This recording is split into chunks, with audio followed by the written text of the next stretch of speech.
And as soon as it was morning, the chief priests held a consultation with the elders and scribes and the whole council. They bound Jesus and led him away and delivered him over to Pilate. And Pilate asked him, "Are you the king of the Jews?" And he answered him, "You have said so." And the chief priest accused him of many things. And Pilate again asked him, "Have you no answer to make? See how many charges they bring against you." But Jesus made no further answer, so that Pilate was amazed. Now at the feast he used to release for them one prisoner for whom they asked.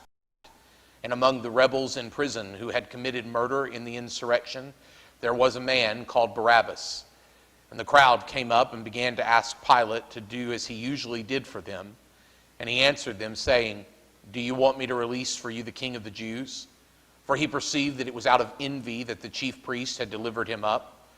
But the chief priests stirred up the crowd to have him release for them Barabbas instead. And Pilate said to them again, "Then what shall I do with the man you call the king of the Jews?"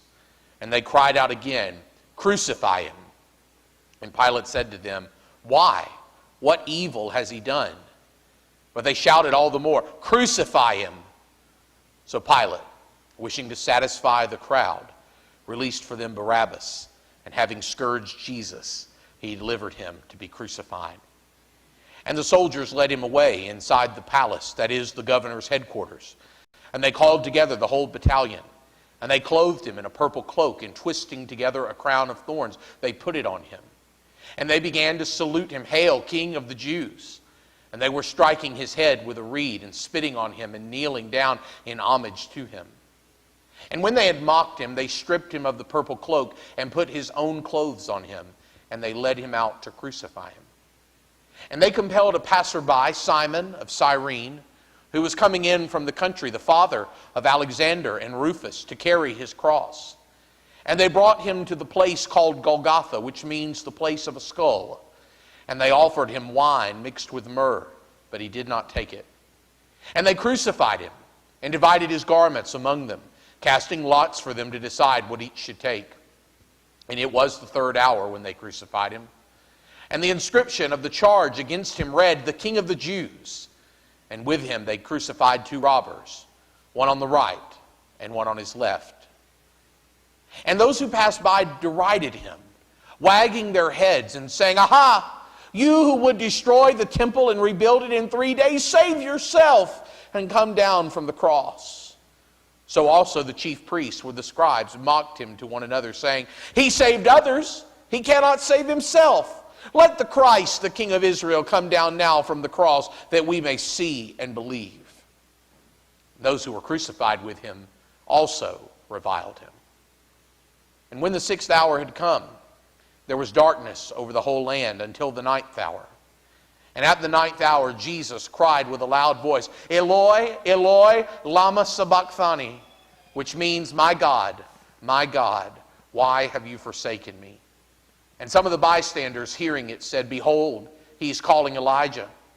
And someone ran and filled a sponge with sour wine, put it on a reed, and gave it to him to drink, saying, "Wait, let us see whether Elijah will come to take him down." And Jesus uttered a loud cry and breathed at last. And the curtain of the temple was torn in two from top to bottom. And when the centurion who stood facing him saw that in this way he breathed his last, he said, "Truly this man was the Son of God." There were also women looking on from a distance, among whom were Mary Magdalene, and Mary the mother of James the younger, and of Joseph, and Salome. When he was in Galilee, they followed him and ministered to him. And there were also many other women who came up with him to Jerusalem. And when evening had come, since it was the day of preparation, that is, the day before the Sabbath, Joseph of Arimathea, a respected member of the council, who was also himself looking for the kingdom of God, took courage and went to Pilate and asked for the body of Jesus.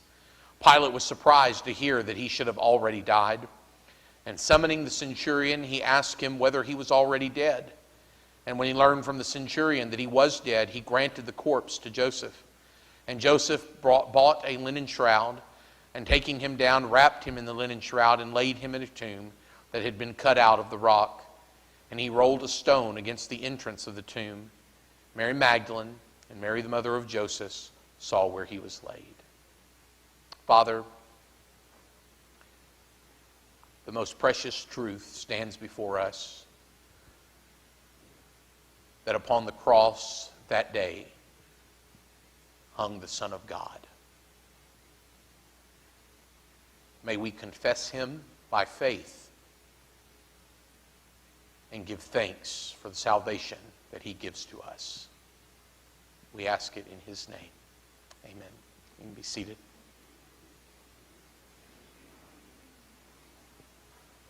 Mark has been telling a story of Jesus, the Son of God. And yet over and over again in Mark's gospel, the identity of Jesus, who he really is, has been hidden. Mark has desired to control the story, to show that Jesus controlled the story. Like John, Mark understood that timing was everything for Jesus. That if the word was out in advance, Jesus' ministry would have been hindered. That the more people who understood his real identity, the fact that he could save, the fact that he could rescue, the fact that he could heal, the fact that he could raise from the dead, the more people who understood the miraculous power of Jesus, the more that his ministry of going to the cross is hindered. And so Mark has shown us how in Jesus' ministry he often contained his identity. In fact, over and over again in Mark's gospel, with the exception of the Gerasene demoniac in Mark chapter 5, we see that Jesus often tells those who have been freed, keep it to yourself. Even when there is this wonderful turning point and we begin to see that people understand who Jesus is, we hear a confession that he is the Christ, it is contained. It's contained for a reason, Mark is getting to. And that is that the glory of God in the Son of God is not revealed in the healing of blind people or the saving of lepers. It is not revealed in the cleansing of those with maladies of all types. It is not even found in the raising of the dead. But instead, the glory of God in the Son of God is revealed in the cross. Mark is telling a story with urgency. Over and over and over, we see Mark's favorite word is immediately. Mark is pushing this story along to get us to the one thing that matters, and that is the centrality of the cross. Mark wants you and me and everyone else who reads his gospel to understand that at the heart of the story of Jesus is the message of the cross. You cannot understand who Jesus is without understanding the cross. You cannot share who Jesus is without preaching the cross. You cannot believe in Jesus without going to the cross. And yet we live in a world that has tried to have a crossless Christ. We live in a world that wants to take away the pain and the agony and the horror and the suffering. A world that wants to dumb this story down and preach it in some kind of moralistic way. A world that wants to see Jesus as a great man who got a bad turn in life, who wound up on the wrong side of the law. Do you understand that is not the gospel? The message of Mark and the message of Scripture and the message that saves is not of a Christ who got on the wrong side of the law and thereby lost his life, but it is of the Son of God who willingly gave himself for you and for me. Jesus Christ fulfills what was foretold by the prophet Isaiah. He goes to the cross like a sheep to slaughter and opened not his mouth.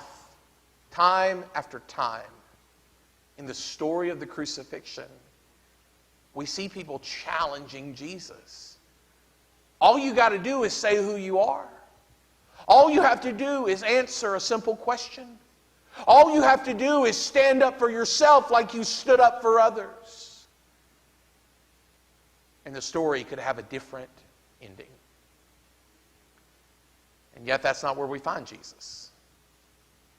We don't find him standing up for himself. We don't find him pleading his own cause. We do not find the Son of God saving himself. Instead, we find him willingly submitted to the Father's will and dying upon the cross for you, for me, and not us only, but for the whole world. Mark begins the story with a trial. Remember that Jesus has been out in the Garden of Gethsemane. There he prayed for about 3 hours. I think if we put this in some kind of time frame, what we're really talking about is on Thursday night, what we reckon as Thursday night, he's gone out to the Garden of Gethsemane sometime around 9 in the evening. And there is Jesus in the second watch of the night. So the watches in Roman time are 6 to 9, 9 to 12, 12 to 3, 3 to 6. It's the night. So sometime around the beginning of the second watch of the night, Jesus and his disciples have gone out to a place that is familiar, and there he's prayed for a period of 3 hours. And I think it's something around midnight, if we're putting all of the detail together, that the betrayal takes place. Judas shows up under the cover of darkness in the middle of the night and betrays Christ with a kiss. It's a greeting. It's a way of symbolizing a relationship. It's the mark of familiarity. And it shows to all of these Roman guards who've come out, this is the one we've come to get. When we read the other Gospels, we understand that this is not a light thing. They didn't get a small group of men to come out and get Jesus that night. Instead, there is a whole company of Roman soldiers. We're talking about several hundred soldiers who've probably come out to retrieve Jesus. Then we talk about the priests from the security team, the police from the temple who've come out and are there as a part of this tribe. And then we've got all of these priests and all of these elders and scribes, all of these people who've come out. There are hundreds and hundreds of people on the scene that night taking Jesus by force. They take him back first to the house of Annas. Annas is the old high priest. The Jewish law said that a high priest should serve for life, but Herod had a power complex. He struggled to control his kingdom. And so Herod has taken possession of all of the high priestly garb, and rather than it being stored in the temple, he stores it in his palace so that the high priests have to come to him and recognize his authority every time they want to do something. And Herod often changes the high priest so that he's got someone who will yield to his will. So the high priest has changed. No longer Annas, who's an older man and is in retirement years, but now his son-in-law Caiaphas. But Jesus is taken by guards first to Annas' house to be questioned. And after that questioning comes to its end, they haul him across the yard to Caiaphas' house, and there they begin a trial where there are a few people at first, and then as the morning hours grow, as we get further into the day, Friday, more and more people are showing up. See, what's happening is the word is having to be sent out into the city of Jerusalem that this is taking place, and that all those who are members of the council, that is the Sanhedrin, the 70 who make up the ruling body of Israel, scribes, elders, and priests, they have to be assembled. And there's no group text that goes out, so the word's having to spread. And these people are being assembled more and more. And as they are, they're questioning Jesus. They're throwing charges up at him. They're looking for anything that will stick. And finally, Caiaphas asks a simple question. Are you the Son of God? And it's the response to that question in the affirmative that seals Jesus' fate in the eyes of Caiaphas and the eyes of the council. Because in their mind, this is a declaration of blasphemy. Jesus is claiming to be God, therefore Jesus is a sinner in their eyes. He's not. The claim is true. He is absolutely the Son of God, one in being with Father and Spirit. But in their eyes, he's a sinner because he's blasphemed, saying that he is one with the Father. Caiaphas rips his robes. And in the pre-dawn hours, it says early in the morning, but we shouldn't get hung up on that as though this is like 6 o'clock, the beginning of their day. Instead, what this really seems to indicate is that just as light is breaking, or maybe even before light breaks, when the Roman workday started, which is before dawn, they're hauling Jesus across town to the house, the governor's headquarters, where Pilate is.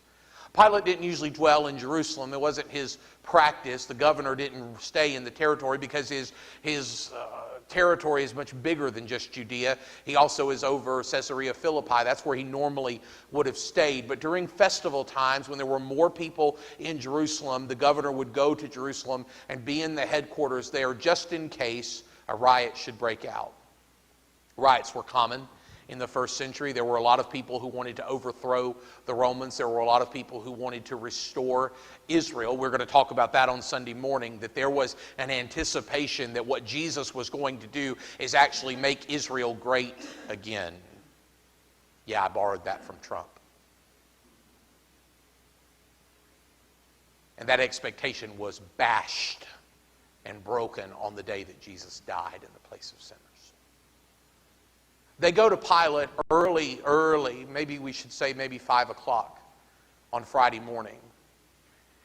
They have an initial meeting with Pilate, and Pilate says, wait a minute, he's a Jew. I don't have anything to do with him. Take him to Herod. It's Herod's territory. Let Herod deal with him. They haul him several miles across town to Herod's quarters, and Herod wants to treat him like a plaything. Herod wants to be entertained. And so Herod says to him, do a trick. Perform some sign, perform some miracle, entertain me. Jesus is not a monkey that entertains. He is not there to put on a show. And the fact that he's unwilling to fulfill Herod's desire causes Herod to be very frustrated. So much so that Herod basically sends him off, and there is an initial response to Jesus where he's flogged. This is not the later scourging that he'll receive at the order of Pilate. They take reeds and they beat him and send him back on his way. He goes back to Pilate, and there we pick up in Mark's gospel with this story of an encounter with Pilate where Pilate is trying to find a way out. Trying, but maybe not so hard. Did you notice what Mark says about Pilate? He says that he was more concerned with what the people wanted. Pilate's eye was not to justice. It wasn't to what is right and true. Pilate was not interested in getting Jesus off the hook that day. Pilate was interested in saving his own skin.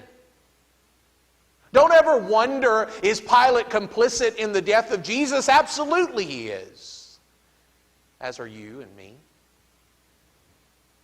Pilate talks back to the Jews and says, wait a minute, he's not done anything. There's no real problem here. Let's let him off the hook. Let's scourge him. Send him on his way. They won't be satisfied with that. They call upon him to fulfill what is the normal obligation and practice during the Passover, and that is to release a prisoner. There is a prisoner there in a jail cell named Barabbas who's been a part of an insurrection. That is, he was a part of a coup to overthrow the Romans. A vile sinner. They say Pilate is certain they wouldn't want him back on the street. All Jesus is a talker who stirs people up. He's not really a problem. Barabbas is somebody who's going to get you killed if you're not careful. He puts the offer before them and they say, free Barabbas. There's an interesting note about Barabbas' name. I don't know if you've ever seen this. Barabbas' name in some of the Greek texts that we have is a little more full. Jesus, Barabbas. So the offer actually that the Gospels are making for us is, which Jesus do you want? Do you want Jesus who is called the Christ, or do you want Jesus who is Barabbas? Do you want the one who is the Son of God, or do you want the one who is a murderer and an insurrectionist? Do you want somebody who is a criminal and deserving of death, or do you want somebody who is holy and perfect and altogether righteous? They chose that day which Jesus they wanted, and you and I will have to choose which one we want and will follow. They said, give us Barabbas. And Pilate says, then what should I do with Jesus? The very reason is because they don't have St. Clair County Jail sitting there. There's no big prison sitting around the corner. They don't hold people in detention that long. If you're imprisoned in the first century, your fate is not going to be good. What should I do with him? Crucify him. When we read the other Gospels, we get a fuller sense of what's gone on here. The priests and the elders from the temple have actually gone out and they have brought crowds into Pilate's quarters and they have paid them. They've drummed up support to stand there and to berate Pilate with these calls until he finally acts. Crucify. Pilate's wife has warned him. She told him about a dream that she had. A dream that warned her about this man Jesus. And she went to Pilate and says, you better not touch him. Don't have anything to do with him. You need to leave him alone. He should have listened to his wife. But he didn't. Instead, somebody said, Pilate, if you don't make this decision, you're not a friend of Caesar. And all of a sudden we found out where Pilate's loyalties lay. With his emperor, with his boss, with someone who could order his own death. So Pilate gives them over into the hands of his accusers. Calls for Jesus to be scourged. They did it right there in the governor's headquarters. They took him out into a courtyard. There was a pillar several feet high. They stripped him of his own clothes. They put his hands around this pillar and tied them, and they took a cat of nine tails, a whip with shards of bone and glass and metal tied into it. And they ripped open the body of your Lord and mine with 39 lashes. 39 because the law said 40. And if you went over 40, then you were subject to the lash yourself. They beat him beyond recognition. There he was, bloodied and broken. The suffering of the scourge itself usually took a person's life. It didn't Jesus. They took him off the post. They put him back in his own clothes after a season of mocking him. And Mark tells us they led him away to be crucified.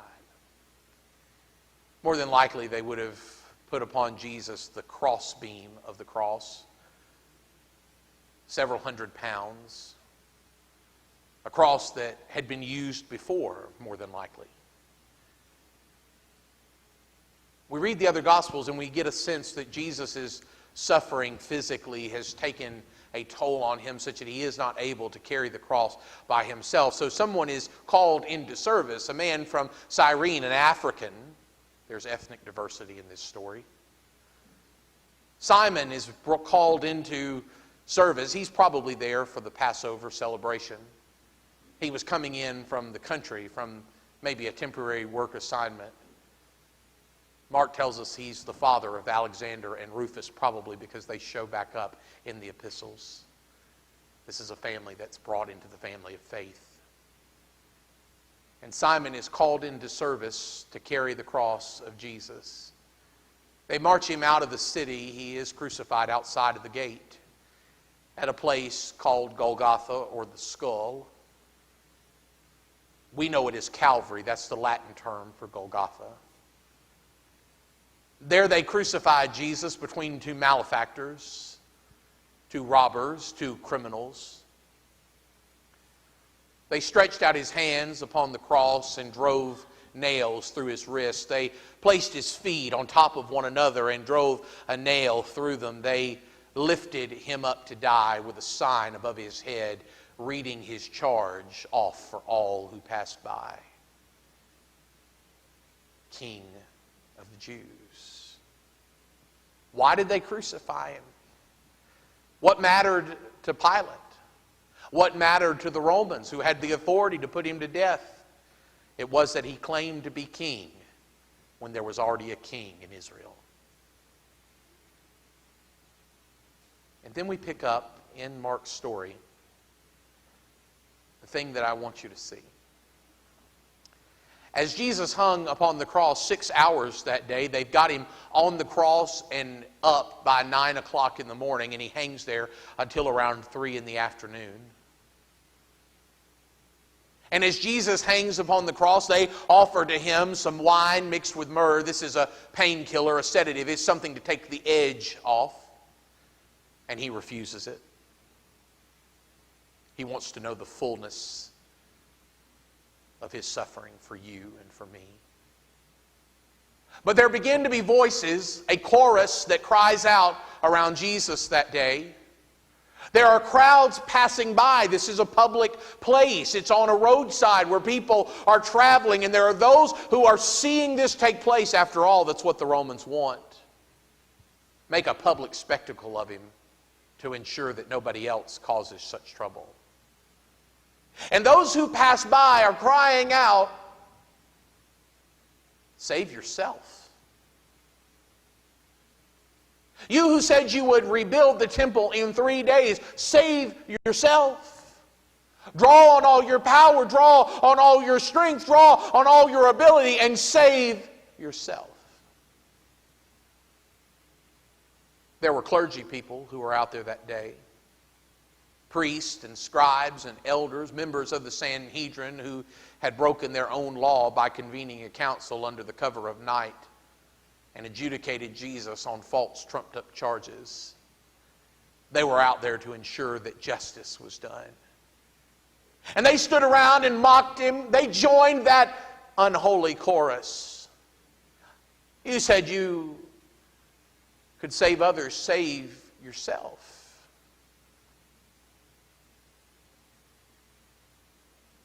There were 2 criminals on either side of Jesus that day.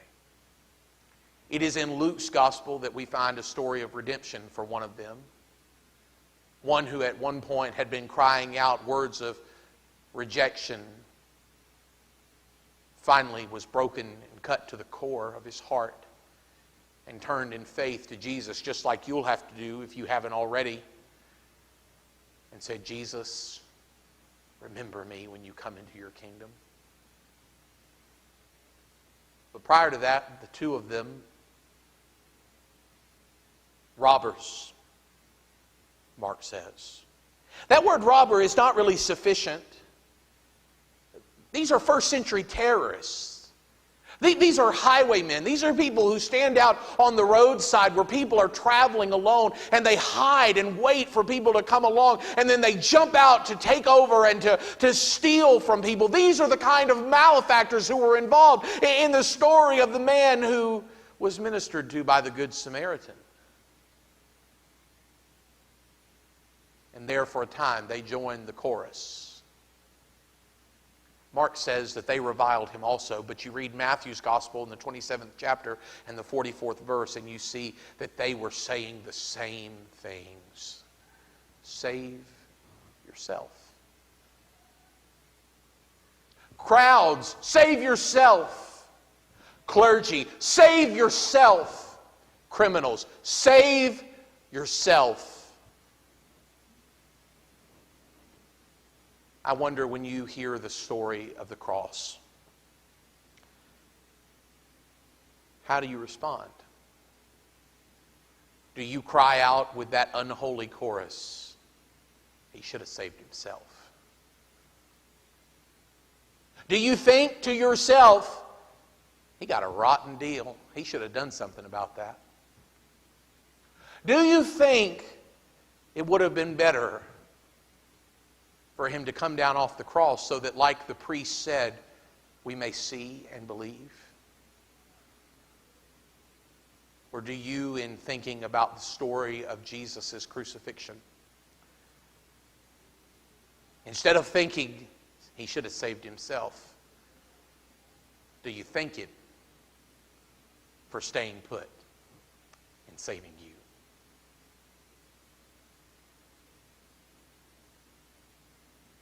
If he had saved his own skin,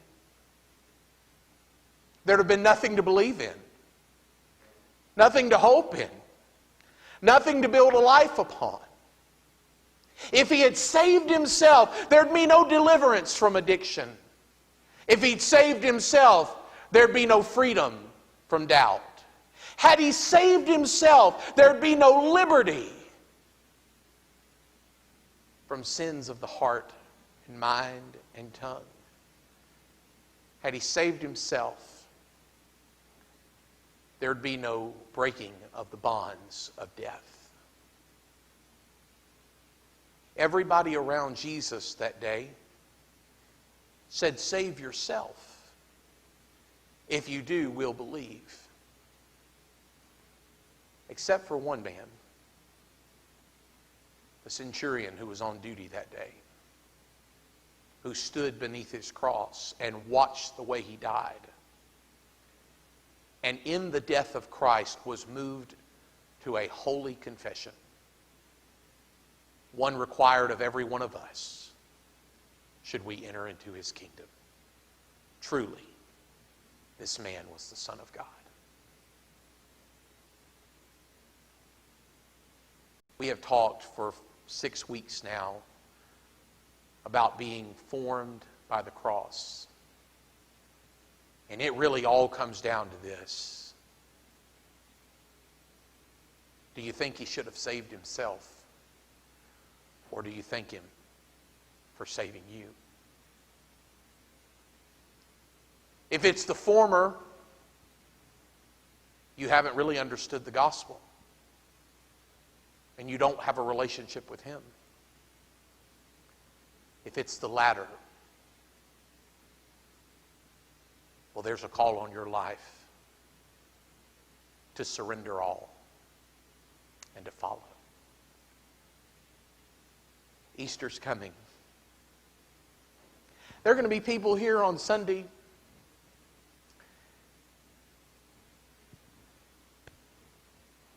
who think he should have saved himself. And the weight of that weighs upon my heart incredibly this week. There are people who hear this story and think he got a bad deal. He should have spoken up. He should have fought his cause. And they're far from him.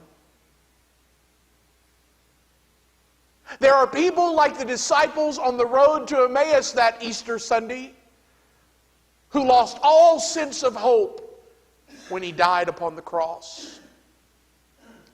Who said, we had all these plans, all these dreams, all these desires, all these hopes, and then he died.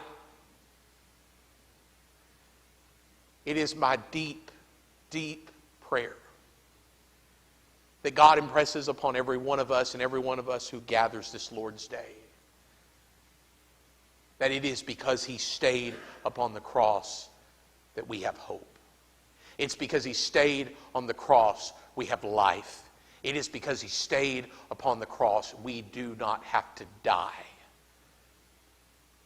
but instead we can live. May we be an Easter people, church, who say, I'm so thankful that he didn't save himself.